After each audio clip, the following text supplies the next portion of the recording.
tadi kita habis menyaksikan ya, ada otot, ada juga kram. Aduh pas banget nih Dokter Ekles. Iya, kenapa Intan? Aku tadi pagi baru aja kram banget nih kaki aku, sakit banget dokter. Aku udah coba kayak relax-relaxin, tapi tetap muncul lagi. Gimana sih caranya ngatasinnya kalau misalnya aku kram kaki? Intan ingat, pertama adalah jangan panik.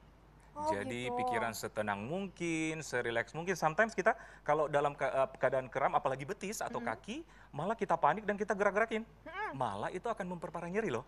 Oh, emang Gitu. harusnya gimana caranya? Ya, jadi harus rileks, harus tenang, posisi tubuh dalam keadaan lurus. Oke. Sebisa mungkin. Contohnya gimana dokter?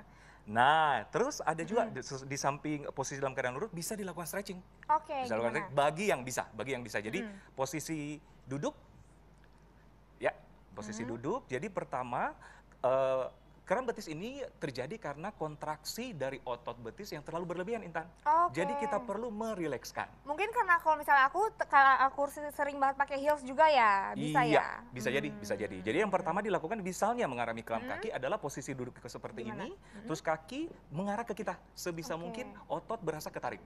Oh, Gitu. oke. Tapi kalau agak susah bisa kita menggunakan properti di rumah seperti handuk. Handuk kayak gini, kita lingkarkan di kaki dan kita tarik sebisa mungkin ke posisi badan kita. Sampai otot merasa ketarik. Gitu. Nah, ini cara pertama, Tan.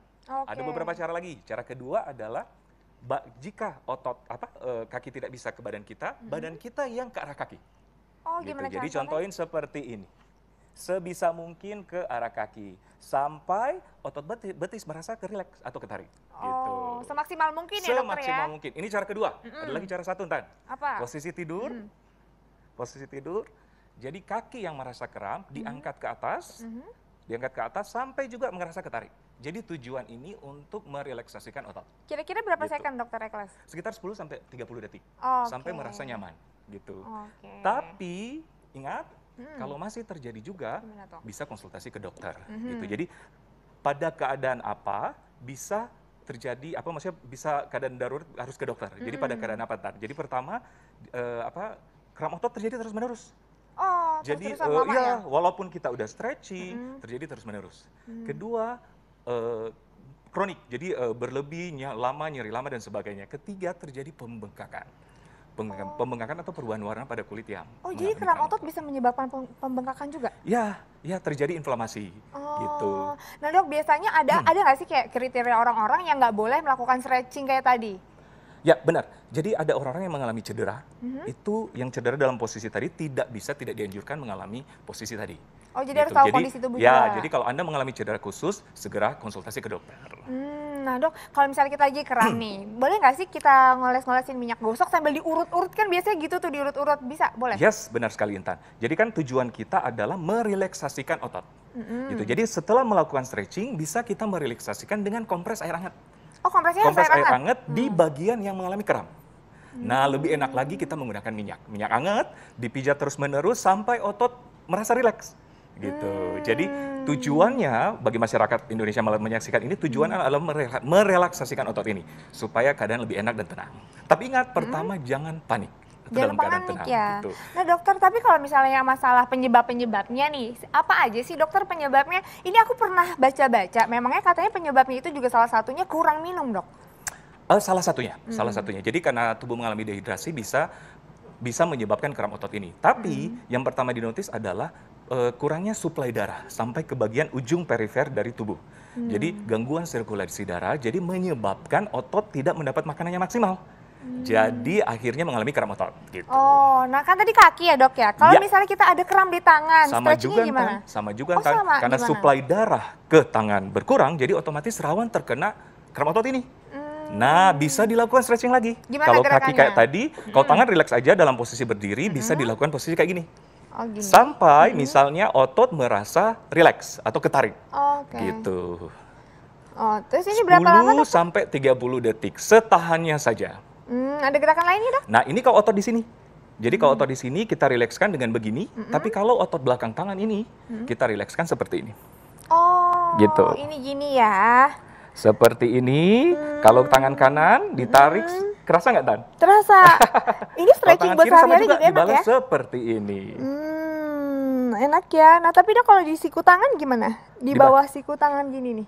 Di bawah siku tangan ini, oke, di depan, di mana di Tan? sini, Sampai saya di sini. Di sini. Oke, di atas ini berarti berhubungan dengan otot di atas ini. Iya. Jadi tetap sama, posisi rileks seperti ini. Oh jadi kayak gini. Oke. Kalau tadi di belakangnya Di kayak belakangnya gini. posisi seperti ini, ingat, misalnya tangan ini, tangan berada di belakang, ini yang ditarik dengan tangan kiri se-stretch mungkin. Nah kan kadang-kadang dok kalau habis nulis lama atau ngetik lama-lama suka di sini nih keras Bener nih. Ini banget, gimana? bener banget. Intan suka ya? Stretchingnya? Sering ketik-ketik gitu ya? Iya, stretchingnya gimana kalau di sini? Sama juga karena otot belakang ini kan satu kesatuan ototnya. Jadi tetap di stretch seperti ini. Gitu. Oh. Itulah pentingnya bagi olahraga yang sering melakukan olahraga untuk melakukan pendinginan, stretching, supaya mencegah terjadinya kram otot ataupun cedera. Gitu. Oke. Nah dokter, kalau kram itu biasanya bener nggak sih terjadi sama ibu-ibu hamil yang misalnya trimester ketiga tuh biasanya udah kram-kram, sering banget. Itu kenapa dok? Ya, seringkali ada pertanyaan, dok kok ibu hamil semakin besar kehamilan kok semakin merasa kram? Iya kenapa sih? Gitu. Pertama memang benar, karena ada gangguan dari sirkulasi darah tadi. Karena perubahan hormonal, otomatis sirkulasi darah di dalam tubuh akan berubah. Otomatis suplai ke jaringan perifer kaki ataupun tangan akan berkurang. Otomatis kram otot lebih sering terjadi. Oke. Ya, ada satu lagi. Apa Kedua, tuh? penekanan. Jadi penekanan karena semakin gede kan ya. Oke. Kenapa trimester ketiga? Karena trimester ketiga itu kan akan ibu hamil akan semakin besar perutnya, otomatis penekanan ke tubuh akan semakin besar. Jadi akhirnya suplai darah juga berkurang. Nah kalau untuk ibu-ibu hamil nih, ini relaksasinya gimana dokter Ekos? Kan agak susah ya kayak tadi harus Harus gimana gitu, harus gini, harus kayak gini. mencium ini Jangan panik juga lututnya. untuk ibu-ibu hamil di rumah. Anda bisa melakukan sebisa mungkin. Ada caranya untuk ibu hamil. Jadi ibaratkan ini, ya bisa ibaratkan ini dinding, ya ibaratkan dinding. Tangan kita diletakkan di dinding, ya. Kaki yang merasa kram boleh ke belakang, gitu. Kita tarik ke dinding sampai merasa ketarik. Tapi sebisa mungkin ya, Oke. sebisa mungkin. Jadi jangan panik untuk ibu hamil yang mengalami kram kaki bisa melakukan stretching seperti itu. Oke, nah terus kalau misalnya kita rendam pakai air hangat itu boleh nggak? Bisa banget. Bisa juga? Bisa banget. Jadi ibu hamil kan suka banget tuh di masas-masas. Nah, Iya. kalau mengalami kram kaki jangan panik juga. Bisa dilakukan kompres air hangat ataupun dipijat juga dengan menggunakan minyak. Oke, Gitu. jadi boleh ya bisa pakai minyak di rumah, yang penting Bisa jangan banget. panik ya. Yang penting pertama adalah jangan panik. Oke. Karena semakin panik akan semakin terjadi, apalagi ini sangat sering terjadi pada kita ya. Entar Iya. kalau kita mengalami kram secara tiba-tiba, kita suka digerak-gerakin, gitu kan? Panik ya, langsung panik. Itu makin gerak-gerakin, kram malah kayaknya. semakin menjadi. Oke, ternyata gitu. Aduh, luar biasa banget dokter Ekos, makasih. Yes. Keren banget informasinya. Kita masih punya informasi lain ya. Ini diabetes nih dokter Ekos. Ini banyak banget ternyata menyerang di usia muda dokter Ekos. Ya, benar sekali. Nah kita harus tahu ya penyebabnya kenapa. Ya. Dan sesaat lagi kita akan berbicara dengan narasumber. Jangan kemana-mana, tetap di Hidup Sehat.